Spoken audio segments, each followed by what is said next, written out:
हम एक दूसरे की सांसों और गर्माहट से अपनी सुनसान हवेली की उदास रातें काटते थे। एक दूसरे के अकेलेपन को दूर करते हुए हम आत्मा तक भीग गए और अब हम केवल नौकरानी और मालिक का रिश्ता नहीं रहे। सब्सक्राइब बटन दबाएं और हम आपको हर हफ्ते ऐसी ही हैरान कर देने वाली और दिल छू लेने वाली कहानियां सुनाएंगे। आज की कहानी शुरू करते हैं। दिल्ली की एक पहाड़ी पर आखिर में एक शांत हवेली थी। ग्रे रंग की चारदीवारी और काले लोहे के दरवाजे के अंदर एक साफ सुथरा बगीचा फैला हुआ था। उस दिन भी मैंने हमेशा की तरह इंटरकॉम का बटन दबाया। मैं हूँ शांति देवी। दरवाजे के खुलने की आवाज़ आई और मैं चुपचाप अंदर चली गई। मेरे पति को गए हुए अब 8 साल हो गए हैं। इतना लंबा समय बीत जाने के बाद भी उनकी कमी बहुत महसूस होती है। मैंने कुछ समय के लिए दुनिया से खुद को दूर कर लिया था। मैं काम नहीं कर पा रही थी, इसलिए मैंने अपनी कॉस्मेटिक की दुकान भी बंद कर दी और इस तरह मैंने 8 साल अकेले बिताए। मैं कुछ भी नहीं करना चाहती थी और हर दिन बस एक बोझ था। मुझे इस हालत में देखकर मेरी एक दोस्त, जो मेरे बहुत करीब थी, ने मुझे समझाया, शांति, ऐसे तो तुम बीमार पड़ जाओगी। लोगों से मिलो और थोड़ी कसरत भी करो। उसी दोस्त ने मुझे एक जानकार के जरिए दिल्ली की एक हवेली में नौकरानी की नौकरी की पेशकश की। शुरू में मैं हिचकिचाई, लेकिन मेरी दोस्त ने ठीक कहा था, अगर मैंने कुछ नहीं किया तो मैं खुद को तोड़ती रहूंगी। हवेली के मालिक 70 साल के एक आदमी थे, जिन्होंने 10 साल पहले अपने बड़े व्यवसाय से रिटायर होकर अपनी बुढ़ापे की जिंदगी बिता रहे थे और इस तरह मैंने यह काम शुरू किया। दिल्ली की पहाड़ी पर बनी 3 मंजिला हवेली। यह एक जानी पहचानी लेकिन हमेशा तनावपूर्ण यात्रा थी, क्योंकि आज इस घर में मेरा दूसरा हफ्ता था। वसंत की सुबह की धूप मुख्य द्वार के शीशे से धीरे धीरे अंदर आ रही थी। संगमरमर का फर्श कल के साफ किए हुए जैसा ही चमक रहा था और गलियारे में रखा हुआ सबसे अच्छा हस्तनिर्मित फर्नीचर संग्रहालय की तरह शांत और प्रतिष्ठित लग रहा था। मुख्य द्वार से रसोई की तरफ जाते हुए मेरे हाथ खुद ही चलने लगे। सिंक पर पिछली रात के बर्तन करीने से रखे थे और मैंने नल चलाकर उन्हें धोना शुरू कर दिया। बर्तनों के साफ होने की हल्की हल्की आवाज़ घर की शांति में गूंज रही थी। मिस्टर शर्मा ज्यादातर सुबह का नाश्ता करने के बाद ऊपर की पढ़ाई वाली कोठरी में रहते थे और मेरा काम नीचे की बैठक और रसोई को साफ करने से शुरू होता था। उस दिन भी मैंने रसोई की खिड़की खोली और आती हुई ठंडी हवा का लुत्फ लेते हुए थोड़ी देर सांस ली। हवा अभी भी ठंडी थी, लेकिन कहीं से वसंत की खुशबू आ रही थी। लेकिन उस दिन कुछ अलग था। क्या मैं यह कह सकती हूँ कि हवा में एक बहुत ही सूक्ष्म अंतर था। घर में हद से ज़्यादा शांति थी। शांत जगहों में जानी पहचानी खुशबू या हल्की हल्की कदमों की आहट भी एक सुकून देती थी, लेकिन उस दिन यह भी नहीं था। मैं थोड़ी बेचैन होकर बर्तन धोकर मेज को पहुंच रही थी, तभी मैंने बैठक की तरफ किसी की आहट सुनी। जब मैंने मुड़कर देखा तो मैं वहीं रुक गई। मिस्टर शर्मा सोफे पर बैठे थे। वो बिना कुछ कहे खिड़की के बाहर देख रहे थे। वह उदास और गहरे अकेलेपन में डूबे हुए लग रहे थे। 2 हफ्तों में मैंने पहली बार मिस्टर शर्मा को इस तरह देखा था। वह हमेशा कुछ न कुछ करते हुए व्यस्त रहते थे। पर्दे के बीच से आती हुई सूरज की रोशनी उनके कंधे को धीरे से ढंक रही थी और उस रोशनी में उनकी बगल अजीब तरह से अकेली लग रही थी। उस दिन उनका माहौल खास तौर पर भारी और नाजुक था। मैंने धीरे से उनसे बात की। नमस्ते मालिक, आप आज थोड़ी जल्दी नीचे आ गए हैं। उन्होंने धीरे धीरे सिर घुमाकर मुझे देखा। जब हमारी नज़रें मिलीं तो मैंने एक पल के लिए सांस रोक ली। वह नर्रें, एक बहुत गहरी और पुरानी उदासी जिसे शब्दों में बताना मुश्किल था। वह एक ऐसे कुएं की तरह था जिसने लंबे समय तक कुछ छुपाया हो। वह चुपचाप लोगों को अपनी तरफ खींच रहा था। हम एक दूसरे को थोड़ी देर तक चुपचाप देखते रहे, फिर उन्होंने बहुत धीरे से सिर हिलाया। यही उस दिन उन्होंने मुझे दिया एकमात्र जवाब था। मैं मेज को पहुंचती रही, लेकिन बार बार शीशे में उनकी परछाई को देखती रही। तभी अचानक मुझे एहसास हुआ कि मैं कुछ महसूस कर रही हूँ। अजीब तरह से उस पल मैं उनकी परवाह करने लगी थी। यह पहली बार था। वह हमेशा साफ सुथरे और शांत इंसान थे। वह एक ऐसे बड़े आदमी थे जो हमेशा अपनी जगह पर चुपचाप बैठे रहते थे और कभी भी अपनी बेचैनी जाहिर नहीं करते थे। लेकिन उस दिन कुछ अलग था। उनकी उदास बगल को देखकर मेरा दिल अनजाने में दुखने लगा और मुझे लगा कि एक अनजान भावना मुझे बहुत धीरे से हिला रही थी। उस दिन घर का माहौल बिल्कुल अलग था। हवा, रोशनी और मेरा दिल भी एक साधारण दिन में, जिसमें कुछ भी नहीं हुआ था, बहुत धीरे से कुछ शुरू हो रहा था। उस दोपहर मैं बैठक की सफाई करते हुए सोच में डूब गई, सिर झुकाकर तकिए ठीक करते हुए और मेज से धूल पोंछते हुए भी मुझे उनकी आंखें याद आती रहीं। यह अजीब था। वह सिर एक नहर थी जो अचानक मिल गई थी, लेकिन उसमें जो भावनाएं थीं उन्होंने मेरे दिल को बहुत आसानी से हिला दिया था। दोपहर के खाने के बाद मैंने हमेशा की तरह दाल चावल बनाया और मेज पर रख दिया। मालिक बिना आवा किए नीचे आए और अपनी जगह पर बैठ गए। उन्होंने थोड़ी देर चुपचाप खाया। अजीब नहीं था, लेकिन हमेशा से ज्यादा शांत था। चम्मच और कटोरे की आवाज़ ही एकमात्र बातचीत की तरह लग रही थी। उन्होंने चुपचाप एक चम्मच दाल ली, फिर अपना चम्मच नीचे रखकर मुझे चुपचाप देखा और बहुत प्यार भरी आवाज़ में बोले, मैं ये हमेशा से महसूस कर रहा हूँ, आपका खाना बहुत स्वादिष्ट है। ये सुनकर मेरा दिल भर आया। ये पहली बार था जब उन्होंने मुझसे बात की थी। इसके अलावा उनकी आवाज़ में एक अजीब सी भावना थी, जैसे कि कोई ऐसी याद आ गई हो जो उन्होंने बहुत पहले खाई हो। पुरानी यादें, प्यार और थोड़ी सी दर्द भरी यादें। मैंने धीरे से मुस्कुराते हुए जवाब दिया, धन्यवाद, ये बस मैं लंबे समय से खाना बना रही हूँ। उन्होंने मेरे जवाब में सिर हिलाया और फिर चुपचाप खाना खाने लगे, लेकिन मुझे महसूस हो रहा था उनकी आंखें मेरे हर काम को देख रही थीं। उस पल मुझे लगा कि समय धीरे धीरे बीत रहा है। खिड़की के बाहर की धूप धीरे धीरे कम हो रही थी और बैठक में थोड़ी सी गर्माहट भर रही थी। खाना खाने के बाद मालिक अपनी जगह से उठे और थोड़ी देर के लिए चुपचाप पूरे कमरे का चक्कर लगाया और फिर बिना कुछ कहे सीढ़ियों की तरफ चले गए। मैं दरवाजे के पास जाकर जूते की रैक को साफ करने का नाटक करते हुए उनकी पीठ की तरफ धीरे से देखने लगी। काले रंग की स्वेटर और स्लैक्स पहने हुए, एक साफ सुथरी शक्ल और बहुत धीमी और भारी चाल। ऊपर दूसरी मंजिल की ओर जाती हुई उनकी पीठ किसी कारण से अकेली लग रही थी। पुरानी लकड़ी की सीढ़ियों के चरमराहट की आवाज़ जो उनका वन उठा रही थी। मुझे नहीं पता था कि वह आवाज़ इतनी दर्दनाक होगी। उस पल मैं उन्हें सिर्फ मालिक के रूप में नहीं देख रही थी, बल्कि किसी के पति, किसी के पिता और अब एक अकेले आदमी के रूप में देख रही थी। उस दिन के बाद मैं अनजाने में उन्हें यादा देखने लगी थी। ये एक ऐसा दिन लग रहा था जिसमें कुछ भी नहीं हुआ था, लेकिन निश्चित रूप से कुछ बदल रहा था, बहुत धीरे से, वह भी और मैं भी। अगली सुबह वह हमेशा से 1 घंटे पहले का समय था। पिछली रात की बारिश के कारण हवा बहुत साफ थी और मैं रसोई की खिड़की खुली रखकर सुबह की सफाई कर रही थी।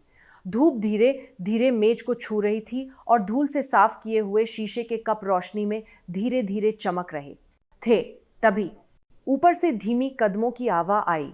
मालिक, जो आमतौर पर देर से दिखते थे, उस दिन जल्दी आ गए थे। शांति जी, थोड़ी देर के लिए मेरे साथ आइए, उन्होंने धीरे से लेकिन साफ साफ कहा और मैं बिना हिचकिचाए उनके पीछे ऊपर चली गई। कपड़े बदलने वाले कमरे के दरवाजे के सामने रुककर मालिक ने धीरे से दरवाजे का हैंडल पकड़कर थोड़ी देर तक खड़े रहे।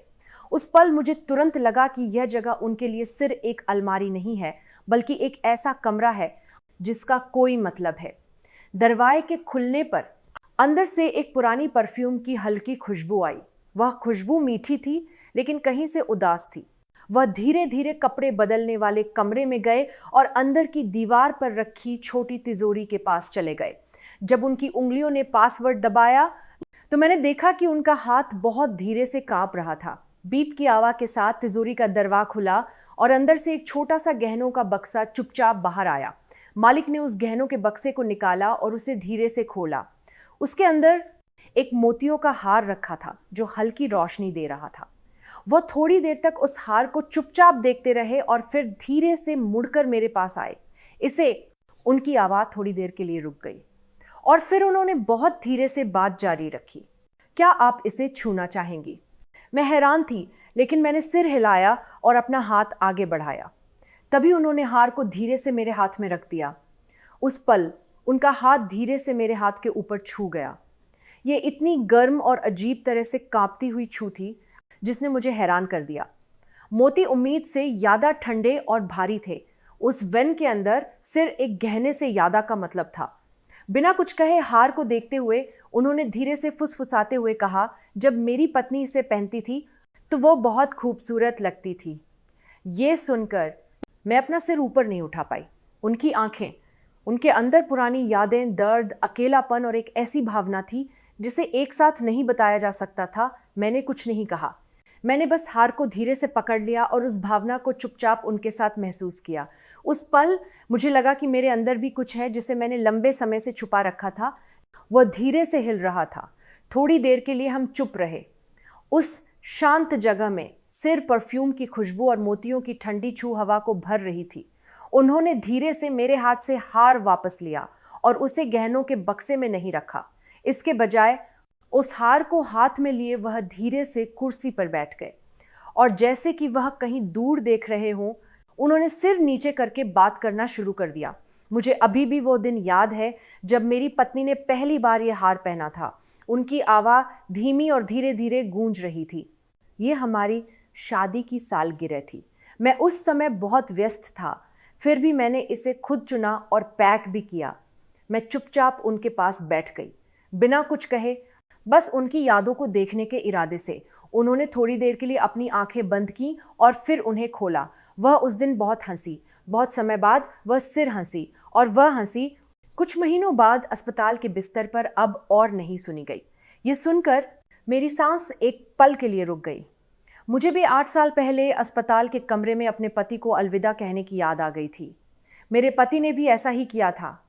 आखिरी बार उन्होंने मेरा हाथ मजबूती से पकड़ा और बिना कुछ कहे बस मुस्कुराए। जब मैंने अपनी बात खत्म की तो उन्होंने धीरे से मुझे देखा और फिर एक पल के लिए धीरे से सिर हिलाया। उनकी आंखों में एक चुपचाप सहमति थी जिसमें हम एक दूसरे को बिना कुछ कहे मान रहे थे कि हम दोनों एक ही समय से गुजरे हैं।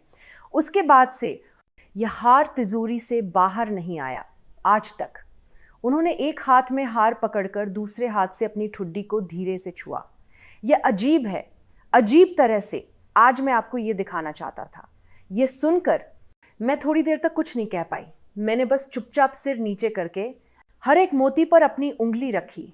एक हैरान कर देने वाली नरम और ठंडी छू। मुझे लगा कि उसमें जमा हुआ समय मुझ तक पहुंच रहा है।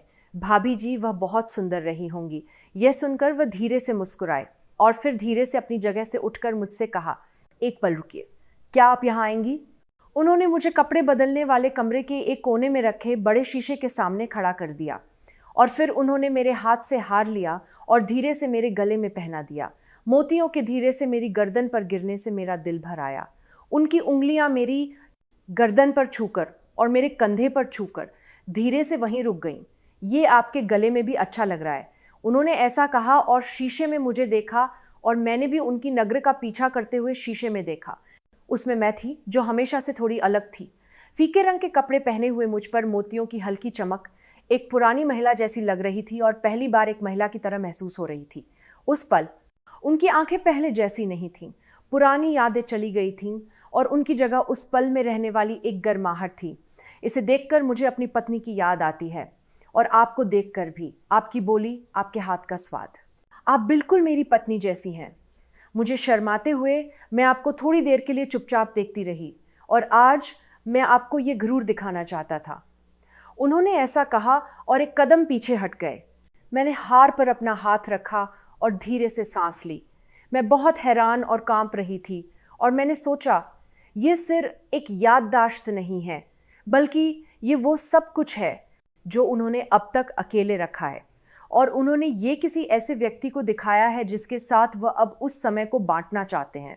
उस शाम ये अजीब तरह से नम थी। दिन भर बादल छाए रहे और शाम के खाने के बाद, मेज साफ करने के बाद, खिड़की के बाहर का आसमान बहुत अंधेरा हो गया था। जब मैंने रसोई की बत्ती बंद की और बैठक में आकर खिड़की पर खड़ी हुई तो अंधेरे में सिर बाहर जाती हुई हवा की आवाज़ सुनाई दे रही थी, जैसे वह पुराने अकेलेपन को दूर कर रही हो, शांत और धीरे धीरे।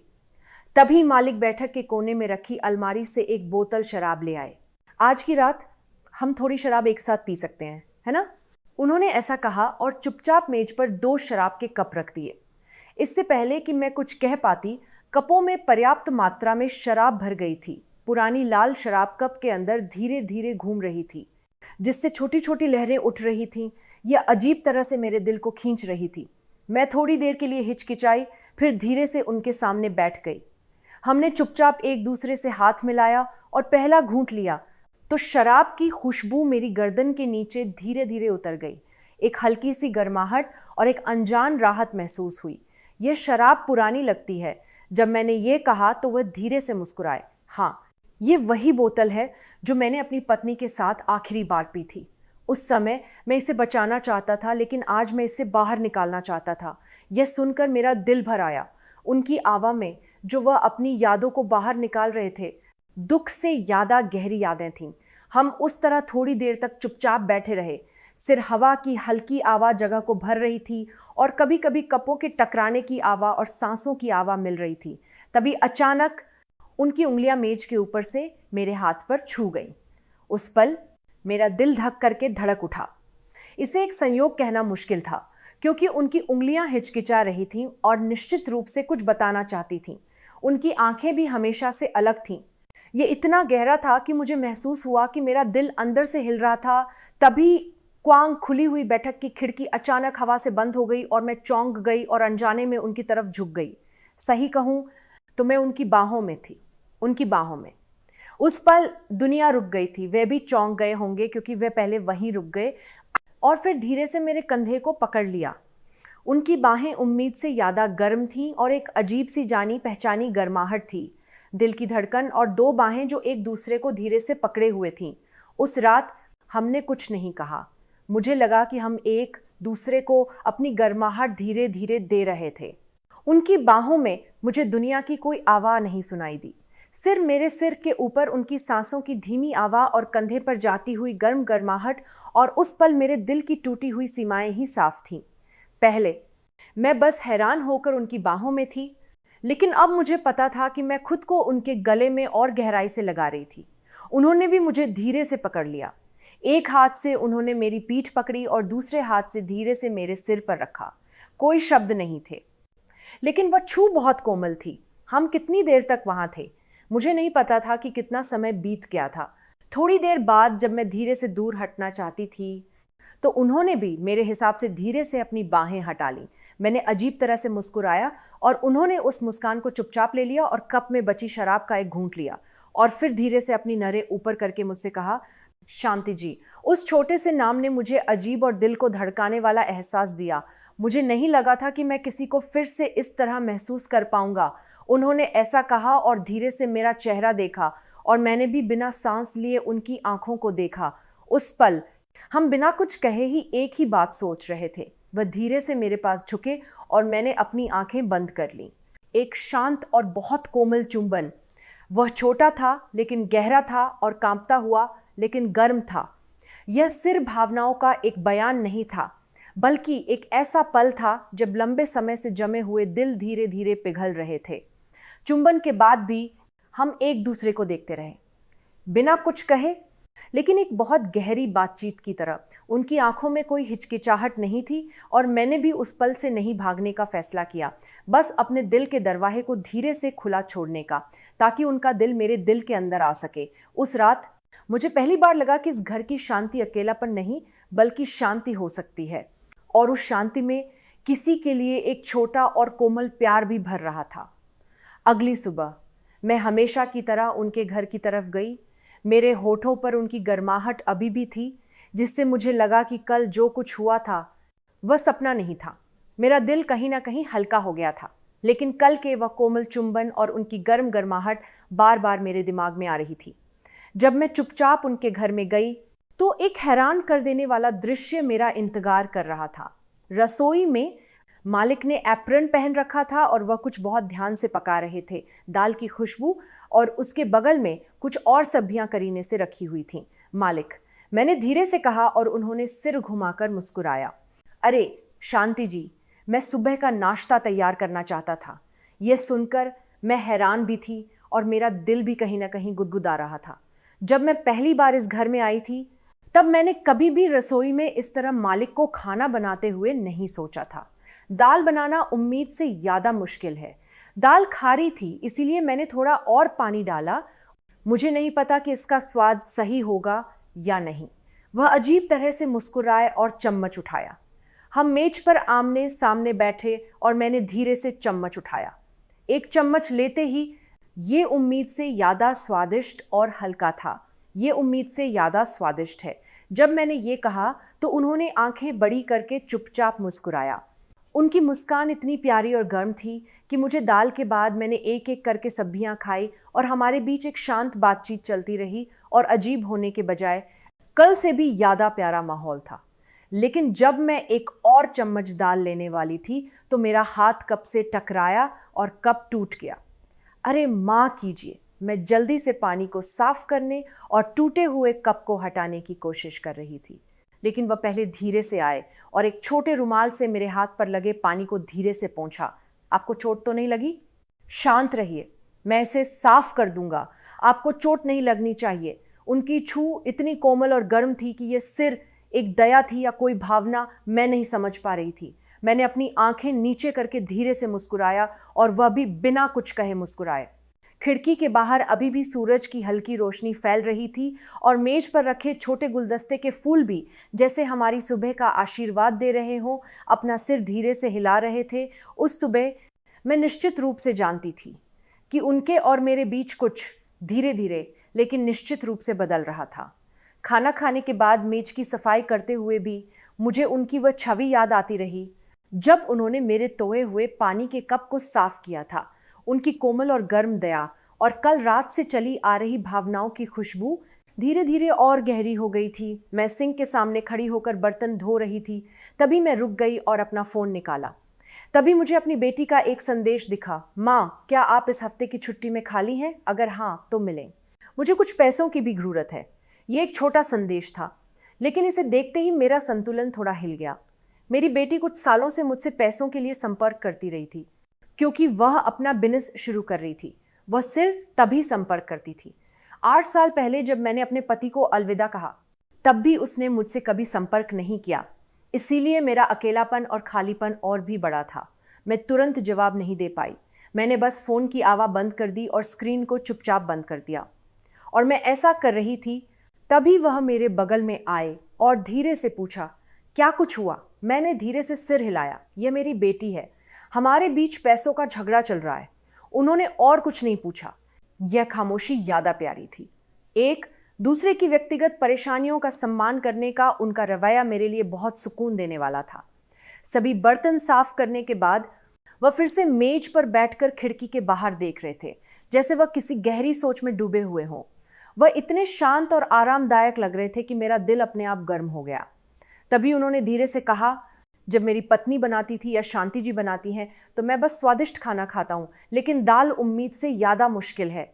ये सुनकर मैं अपनी हंसी रोक नहीं पाई और मैंने अपना सिर उठाया और वो भी मुझे देखकर हंसे।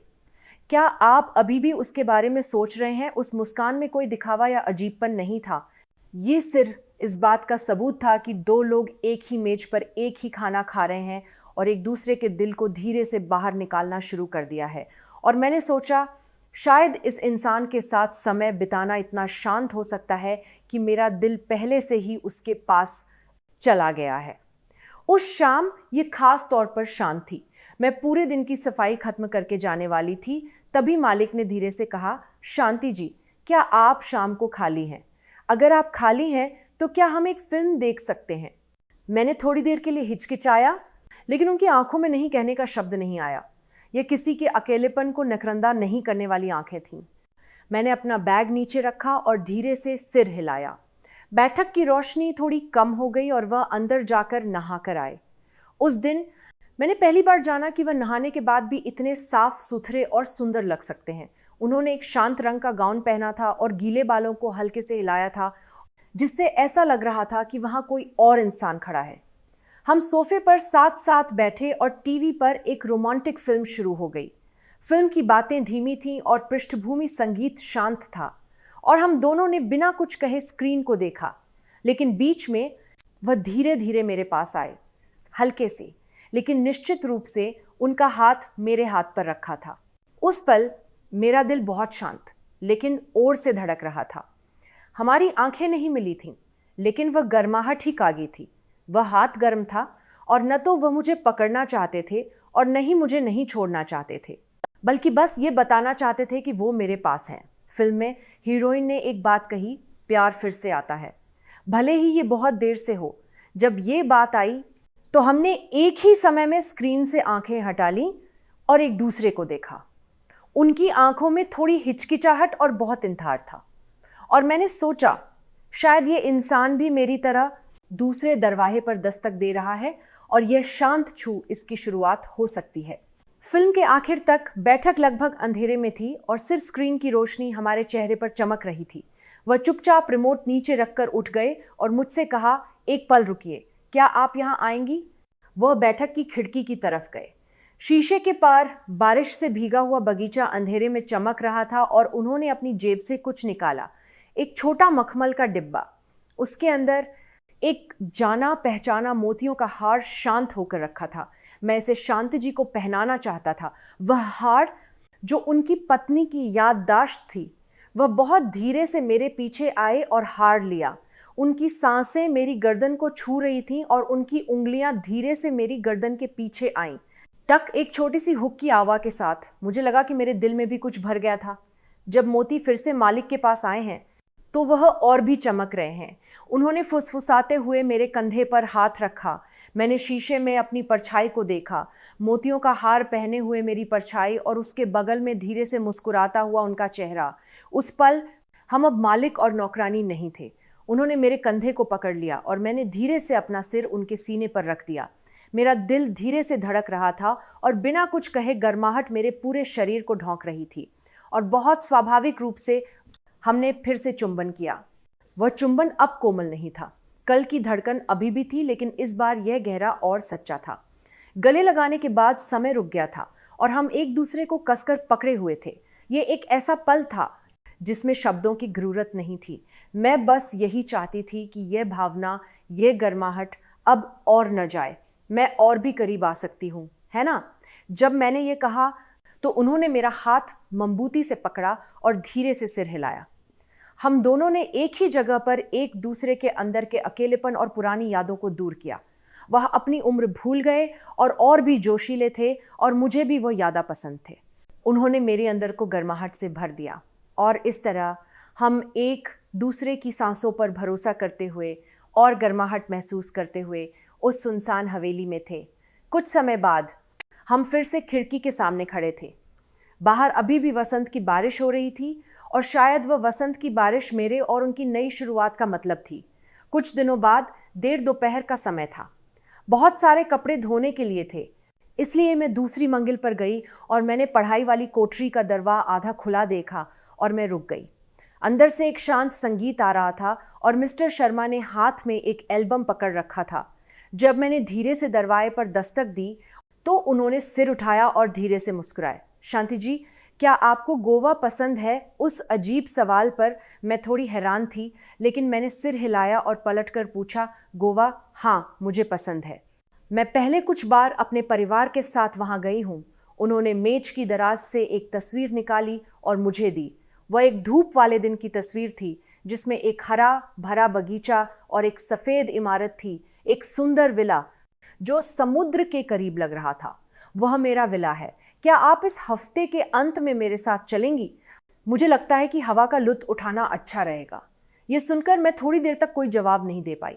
मेरा दिल धड़क रहा था और मेरे दिमाग में कई विचार घूम रहे थे।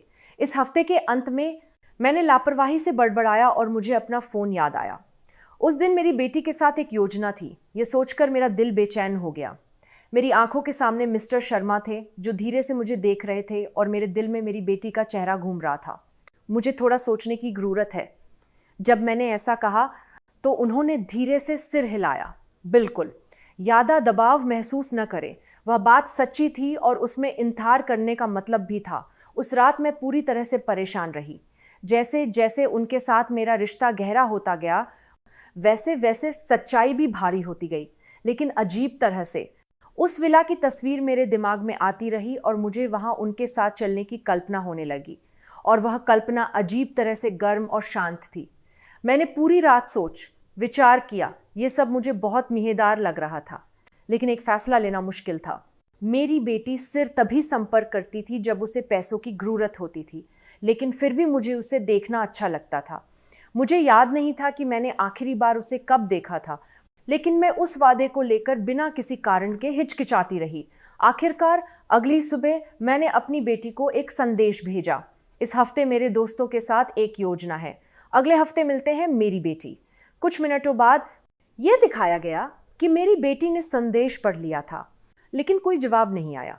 ये देखकर मेरा हाथ थोड़ा कांप गया। क्या मैं अपनी बेटी के लिए एक निराशाजनक माँ बन रही हूँ? क्या मैं उससे और भी दूर हो रही हूँ? लेकिन उसी समय मुझे यह भी लगा कि अब मुझे भी अपने लिए एक बार चुनना चाहिए। उस शाम मैंने एक छोटे बैग में कुछ कपड़े धीरे से पैक किए, अंडरवियर, एक शर्ट, एक कार्डिगन और सबसे नीचे धीरे से मोतियों का हार रखा। शीशे के सामने खड़े होकर जब मैंने अपने बैग को बंद किया तो मैं अजीब तरह से मुस्कुरा दी। इस उम्र में मैं क्या कर रही हूँ? मैंने बड़बड़ाया, लेकिन उस मुस्कान में विश्वास था। मैंने उन्हें फ़ोन किया। मिस्टर शर्मा, मैं इस हफ्ते के अंत में आपके साथ चलूंगी, वह गोवा विला। उन्होंने एक पल के लिए अपनी सांस रोक ली और फिर धीरे से और साफ साफ मुस्कुराए। अच्छा है, कल सुबह 9 बजे एयरपोर्ट पर मिलते हैं, बस अपना बैग लाएं, बाकी सब मैं तैयार कर लूँगा। और स्काई कर तरह अगली सुबह मैं बिना किसी बड़े सूटकेस के सिर एक छोटा बैग लेकर एयरपोर्ट की तरफ गई। मिस्टर शर्मा हमेशा की तरह साफ सुथरे शर्ट में थे। जब हम एयरपोर्ट के मुख्य द्वार पर मिले तो मेरी सांस एक पल के लिए रुक गई। मुझे लगा कि इस एक उड़ान से मेरी जिंदगी की हवा थोड़ी बदल जाएगी। उन्होंने धीरे से मेरे हाथ से बैग लिया और कहा, शांति जी, आइए हम आराम करें। मैंने सिर हिलाया और हम चुपचाप अंदर चले गए। कोई शब्द नहीं थे, लेकिन हर कदम में रोमांच था। और वह समय जो हम एक साथ बिता रहे थे, पहले से ही यात्रा की शुरुआत था। जब मुझे हवाई जहाज की खिड़की से नीला समुद्र दिखने लगा तो मेरा दिल भी थोड़ा हल्का हो गया, जैसे मैंने कोई पुराना बोझ उतार दिया हो। एयरपोर्ट पर पहुंचने के बाद मिस्टर शर्मा ने खुद कार चलाई और मुझे विला तक ले गए। धूप गर्म थी और सड़क के किनारे सरसों के फूल हवा में हिल रहे थे। क्या हम 30 मिनट तक गाड़ी चला चुके थे। जंगल से घूरकर जब हम एक छोटी पहाड़ी के ऊपर गए तो एक सफेद और शांत घर दिखाई दिया। गोवा समुद्र के सामने वाला वह विला मिस्टर शर्मा की तरह शांत और प्यारा लग रहा था। ये रहा, रात में यहाँ से तारे अच्छी तरह से दिखते हैं। ये सुनकर मुझे अचानक उम्मीद हुई, अगर मैं इस शांत जगह में उनके साथ सच में तारे देख पाऊं तो वही मेरे लिए कागी होगा। मैंने अपना सामान रखा और एक साधारण शाम का खाना तैयार किया। वह रसोई में खड़े होकर मछली भून रहे थे और मैं बगल में सोया सॉस बना रही थी, जिससे मैं स्वाभाविक रूप से मुस्कुरा दी। मिस्टर शर्मा, मछली बनाने में आपको दाल बनाने से ज़्यादा विश्वास है ना? हाँ, लेकिन शांति जी के नाम से बुलाने से मुझे बहुत अच्छा लगा। यह सुनकर मेरा दिल थोड़ा गर्म हो गया। रात के खाने की मेज पर उनके हाथ के स्वाद से बने सरल लेकिन साफ सुथरे व्यंजन रखे थे और हमने धीरे धीरे खाना खाया। खाते हुए मिस्टर शर्मा ने धीरे से कहा, शांति जी, वह मोतियों का हार आप पर बहुत अच्छा लगता है। मैं थोड़ा हैरान होकर मुस्कुरा दी। अब अगर मैं इसे नहीं पहनती तो मुझे बहुत खाली लगता है और मुझे ऐसा लगता है कि मैं मिस्टर शर्मा से मिलने से पहले वाले समय में चली गई हूँ। चिंता मत कीजिए, मैं हमेशा आपके पास रहूँगा। मैंने जवाब देने के बजाय सिर झुकाया और उस पल मुझे लगा कि मेरा दिल धीरे धीरे पिघल रहा है। खाना खाने के बाद हम बाहर बगीचे में साथ साथ बैठे। आस पास कोई आवाज़ नहीं थी और सिर्फ गोवा की हवा धीरे से हमें ढंक रही थी। ऊपर आसमान में कई तारे थे।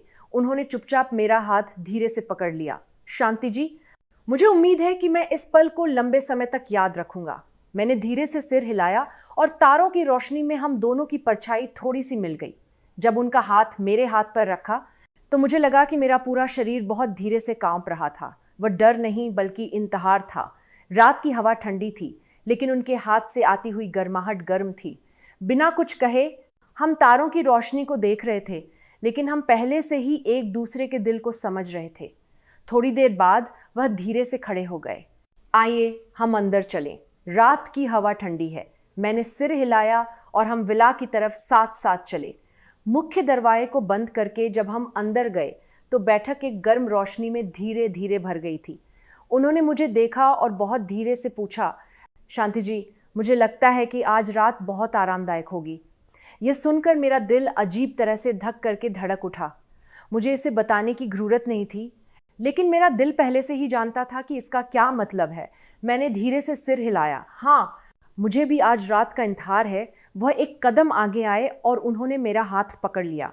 कमरा शांत था और बिस्तर पर पहले से ही साफ सुथरी सफ़ेद चादर और तकिए रखे थे। वह मेरे सामने खड़े थे और उन्होंने धीरे से मेरे हाथों को चूमा और बिना कुछ कहे उन्होंने मुझे गले लगा लिया। उनकी बाहें गर्म थीं और मुझे लगा कि मेरा लंबा अकेलापन धीरे धीरे पिघल रहा है। उन्होंने मेरे गले में मोतियों का हार धीरे से देखा, फिर मुझे देखा और धीरे से मुझे चूमा। वह चुंबन गहरा और सच्चा था और उसमें कोई हिचकिचाहट नहीं थी। हमारी सांसें मिल रही थीं और उनका हाथ धीरे से मेरी पीठ को पकड़ रहा था। तब मैं अब और भूतकाल में नहीं रह रही थी, बल्कि पूरी तरह से उस पल को महसूस कर रही थी।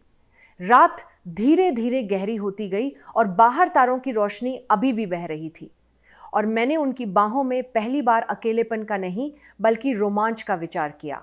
वह रात मेरी यादों में एक शांत रोशनी की तरह लंबे समय तक रहेगी। अगली सुबह सूरज की रोशनी पर्दे के बीच से धीरे धीरे आ रही थी। जब मैंने आंखें खोलीं तो सबसे पहले मैंने मिस्टर शर्मा की पीठ देखी, जो मेरे बगल में बैठकर कॉफ़ी बना रहे थे। वो मुझे अजीब नहीं लग रहे थे, वो इतने स्वाभाविक लग रहे थे जैसे हम बहुत लंबे समय से साथ रह रहे हों। आप उठ गईं? उन्होंने मुड़कर धीरे से मुस्कुराया। जब मैं अपनी चादर ठीक करके बाहर आई तो मेज पर 2 गर्म कप कॉफ़ी और मक्खन लगा हुआ भुना हुआ ब्रेड रखा था।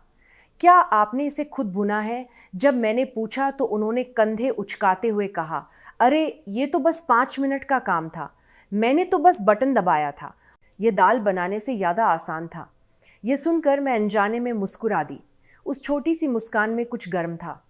चुपचाप कॉफ़ी पीते हुए उन्होंने अचानक कप नीचे रखा और बोलना शुरू किया, शांति जी, हम बस यहाँ अकेले क्यों नहीं रहते? उस पल कॉफ़ी की खुशबू से यादा उनकी बात मेरे दिल में उतर गई। मैं हैरान होकर उन्हें देखने लगी और उनकी आंखों में सच्चाई थी। दिल्ली में बहुत लोग हैं और मेरा दिल बस परेशान रहता है। यहाँ अकेले रहना मुश्किल है और मैं यहाँ पर बस हम दोनों के लिए एक शांत समय शुरू करना चाहता हूँ। यह सुनकर मैं चुप हो गई। उनकी आंखों में वह अब और अकेले नहीं रहना चाहते थे और यह भी कि वो उस जगह को मेरे साथ बांटना चाहते थे। गोवा में इस तरह एक साथ सुबह का स्वागत करना, शांति जी के साथ सुबह का होना मुझे बहुत अच्छा लगता है। ये सुनकर मैंने धीरे से सिर हिलाया। मैं अभी तक कुछ नहीं कह पाई थी, लेकिन मेरा दिल पहले से ही उनके पास था। सुबह का खाना खाने के बाद हमने विला के चारों ओर घूमने का फैसला किया। गोवा की पतझड़ की हवा ठंडी थी, लेकिन बहुत साफ थी और उस रास्ते पर जिस पर मैं मिस्टर शर्मा के साथ चल रही थी, वहाँ एक अनजान शांति थी। एक छोटे खेत से घुरकर पत्थर की दीवार के पार एक नारंगी रंग के फल लगे थे और वहाँ से घूरने वाले हर इंसान ने हमें नमस्ते किया। अरे मिस्टर शर्मा, आप आज जल्दी सैर के लिए आए हैं? हाँ, एक अच्छी साथी के साथ हूँ इसलिए जल्दी आ गया। यह सुनकर मैं शर्म से सिर झुका लिया और उन्होंने धीरे से मेरा हाथ पकड़ा। उनके हाथ में सच्ची सच्चाई और उस पल को नहीं खोने की इच्छा थी।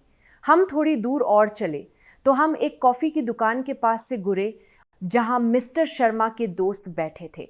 अरे मिस्टर शर्मा, बहुत समय बाद। वह हंसे और उन्होंने अपना हाथ उठाया और वे हमारी तरफ आए। तो ये वह हैं। उन सभी ने मुझे ऐसे देखा जैसे वे मुझे पहले से जानते हों और प्यार से नमस्ते किया। मिस्टर शर्मा ने मेरा हाथ नहीं छोड़ा और चुपचाप सिर हिलाया और उनकी आंखों में गर्म स्वागत और खुशी थी। जब मैं काम कर रहा था तब मैं कुछ समय के लिए गोवा में रहा था और ये मेरे दोस्त हैं। दोस्तों के स्वागत के बाद हम वापस जा रहे थे और हम बिना कुछ कहे चल रहे थे, लेकिन उस खामोशी में भी हम एक दूसरे को समझ रहे थे। जब हम एक छोटी सी मंडप के पास बेंच पर बैठे तो मैंने धीरे से सबसे पहले कहा, मैं भी आपके साथ रहूंगी। यहाँ इस जीवन में मिस्टर शर्मा ने बिना कुछ कहे सिर घुमाकर मुझे देखा। उनकी आंखों में राहत, आभार और खुशी थी जिसे शब्दों में नहीं बताया जा सकता था। उस दोपहर हमने बगीचे के सूखे पत्तों को एक साथ झाड़ा और पहली बार अपने घर को सजाने का एहसास किया। गोवा की जिंदगी की अब मुझे आदत हो गई थी। हर सुबह हवा की आवाज़ से मेरी आंखें खुलती थीं और जब सूरज की रोशनी रसोई की खिड़की पर छूती थी तो मुझे ये लगता था कि क्या ये सच है। मिस्टर शर्मा बगीचे के फूलों को पानी देते थे और मैं उनके बगल में खड़ी होकर बातें करती थी और इस तरह एक साधारण लेकिन गर्म दिन शुरू होता था। इस हफ्ते के अंत में हम एक साथ बगार जाते हैं। जब हम बगार में हाथ पकड़कर घूमते हैं तो हमें आपकी उम्र में आप दोनों बहुत अच्छे लगते हैं, ऐसा कहते हुए भी लोग मिलते हैं। जब ऐसा होता है तो मिस्टर शर्मा मेरे हाथ को थोड़ा और कसकर पकड़ लेते हैं, एक बच्चे की तरह, थोड़ा शरारती अंदाज में। आलू की भाजी यहाँ से अच्छी है, सरसों का तेल भी यहीं से लेना, इसका स्वाद अलग है। अब मेरे भी जाने पहचाने पसंदीदा स्टोर हैं और उनके बगल में खड़ी हुई मैं अजीब नहीं लगती। उस दोपहर मिस्टर शर्मा ने अपने विला के बगीचे में पुराने दोस्तों को बुलाकर एक छोटी पार्टी रखी। मेज पर मैंने बनाई हुई नींबू की कुकी और मिस्टर शर्मा ने बनाई हुई कॉफ़ी रखी थी। दोस्त छोटे छोटे समूहों में धूप में हौस रहे थे और बातें कर रहे थे और मैं रसोई और बगीचे के बीच चाय लेकर चुपचाप नरें घुमा रही थी। मिस्टर शर्मा और उनके दोस्तों ने मुझे रुकने और बैठने के लिए कहा, लेकिन इंसान का दिल ऐसा कैसे कर सकता है। मैं उन्हें घर पर आए हुए मेहमानों की तरह सोच रही थी, इसलिए मैं कुछ देना चाहती थी। शांति जी, घरा यहाँ आइए। मिस्टर शर्मा ने मुझे बुलाया। उन्होंने अपने दोस्तों के सामने मेरा हाथ पकड़ा और कहा, यह वह इंसान है जिसके साथ मैं अब रह रहा हूँ। यह सुनकर कोई भी हैरान नहीं हुआ। इसके बजाय एक गर्म ताली बजने लगी, जैसे हम पुराने दोस्त हों। मेरी आंखों में एक पल के लिए आंसू आ गए। मुझे लगा कि किसी का साथी बनना इतना शांत और गर्म होता है। उस दिन मिस्टर शर्मा ने मेरे द्वारा बनाए गए नींबू की कुकीज़ को पूरा खा लिया। वह मुझे एक बच्चे की तरह प्यारे लग रहे थे और मैं अनजाने में मुस्कुरा दी। उस दिन मैंने अपने दिल में 7 शब्द को अलगाव की जगह लिख लिया। दोस्तों के जाने के बाद बगीचे में फिर से शांति छा गई। मेहमानों द्वारा छोड़े गए चाय के कपों को साफ करके और घास पर गिरे हुए नींबू के छिलकों को एक एक करके उठाकर तब जाकर मैं सांस ले पाई। मिस्टर शर्मा एक पेड़ की छांव में कुर्सी पर बैठे थे और उनके बगल में रखी मेज पर मैंने उनके लिए एक कप चाय रखी थी। शांति जी, घरा यहाँ आइए। उन्होंने अपना हाथ हिलाकर मुझे बुलाया। बगीचे के एक कोने में सूरज की रोशनी कम हो रही थी और मैं वहाँ चुपचाप बैठ गई। आज नींबू की कुकीज़ बहुत स्वादिष्ट थीं। हर कोई उनकी रेसिपी पूछ रहा था। यह सुनकर मैं मुस्कुराई और सिर हिला दिया। कोई खास राय नहीं है। अच्छे लोगों के साथ खाने पर यह और भी स्वादिष्ट लगती हैं। मिस्टर शर्मा थोड़ी देर तक चुपचाप मुस्कुराए, फिर बिना कुछ कहे चाय का कप उठाया। मुझे लगा कि कप के पार से उनकी आंखों में कुछ गहरा हो गया था। शांति जी, क्या ये वह जीवन है जिसका हम सपना देख रहे थे? उस सवाल पर मैं थोड़ी देर तक कुछ नहीं कह पाई। ये इतना आसान सवाल था, लेकिन ये मेरे दिल में इतनी गहराई तक क्यों उतर रहा था? सच कहूँ तो मैंने कभी भी इस तरह के जीवन का सपना नहीं देखा था। मुझे लगा था कि ये बहुत दूर की बात है। ये सुनकर मिस्टर शर्मा ने चुपचाप सिर हिलाया। मैंने भी। मुझे लगा था कि देर से मिलने वाला प्यार सिर्फ नाटक या कहानियों में होता है। हम थोड़ी देर तक चुपचाप बैठे रहे। एक हल्की हवा घुरी और दूर से एक कौवा बोला और मैंने धीरे से उनका हाथ पकड़ लिया। लेकिन मुझे यकीन है कि ये पल सच्चा है, कि ये वो जीवन है जिसका हमने एक साथ सपना देखा है और जिसे हम एक साथ बना रहे हैं। मिस्टर शर्मा ने मेरा हाथ कसकर पकड़ा और बिना कुछ कहे मुस्कुराए। बगीचे के एक कोने में खिले हुए छोटे जंगली फूल, देर दोपहर की धूप और साथ साथ बैठे हुए 2 लोग, उस एक दृश्य से सभी अकेलेपन और कठिनाई को धीरे धीरे दूर किया जा रहा था। उस दिन सूरज की रोशनी खास तौर पर नरम थी। गोवा विला के बगीचे में पत्थर की दीवार के पार सूरज की लालिमा धीरे धीरे भर रही थी। मैं और मिस्टर शर्मा साथ साथ एक लकड़ी की बेंच पर बैठे थे। बगीचे में नींबू की हल्की खुशबू थी और दूर से समुद्र की आवाज़ धीरे से आ रही थी। मैंने कभी नहीं सोचा था कि यह इतनी सुंदर होगी। जब मैंने कहा तो मिस्टर शर्मा ने सिर हिलाते हुए कहा, आपके साथ यह और भी सुंदर लगती है। यह सुनकर मैं धीरे से मुस्कुराई। जब हमारे हाथ मिले तो मिस्टर शर्मा ने मेरे हाथ को और भी गहराई से पकड़ा और थोड़ी देर हिचकिचाने के बाद उन्होंने धीरे से बोलना शुरू किया। शांति जी, अब मुझे लगता है कि मैं सच में जी रहा हूँ। मैं उस समय बहुत अकेला था और मैं ये किसी से कह भी नहीं सकता था। उनकी आवाज़ धीरे से कांप रही थी और उनकी बातों में लंबे समय से दबे हुए अकेलेपन और इंतजार की भावनाएं थीं। शुरू में मैं शांति जी के साथ नहीं था, लेकिन अब मैं आखिर तक शांति जी के साथ रहना चाहता हूँ। ये सुनकर मेरी आंखें गर्म हो गईं। जब मैंने पहली बार मिस्टर शर्मा की हवेली में घंटी बजाई थी, तब मैंने कभी नहीं सोचा था कि ऐसा दिन आएगा, लेकिन अब मैं इस बात से इनकार नहीं कर सकती थी कि उनके साथ बिताया हुआ हर दिन मेरे लिए सबसे क्रूरी समय बन गया था। मिस्टर शर्मा, मैंने धीरे से उनका हाथ पकड़ा और कहा, मैं भी देर से मिला हुआ, यह प्यार और भी गहरा है। उन्होंने धीरे से सिर हिलाया और मेरे हाथ को चूमा। वह एक गर्म चुंबन किसी भी शब्द से ज्यादा गहरे वादे की तरह लगा। आसमान लाल हो गया था और हम दोनों के बीच एक बिना कुछ कहे शांति थी। उस रात हम बरामदे के किनारे पर साथ साथ बैठे थे। गोवा का रात का आसमान खास तौर पर साफ था और चांद की हल्की रोशनी धीरे से आकर हमारे कंधों को धीरे से ढोंक रही थी। मिस्टर शर्मा ने अपने हाथ में गर्म हर्बल चाय पकड़ रखी थी और मैं घुटनों पर एक कंबल रखकर आसमान को देख रही थी। कोई शब्द नहीं थे, फिर भी वह आरामदायक शांति मेरे दिल में धीरे धीरे भर रही थी। चांद बहुत बड़ा है। जब मैंने धीरे से कहा तो उन्होंने सिर ऊपर करके चांद को देखा।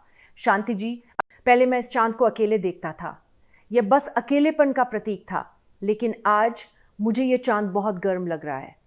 यह सुनकर मैं थोड़ी देर के लिए सिर झुकाकर हंसी।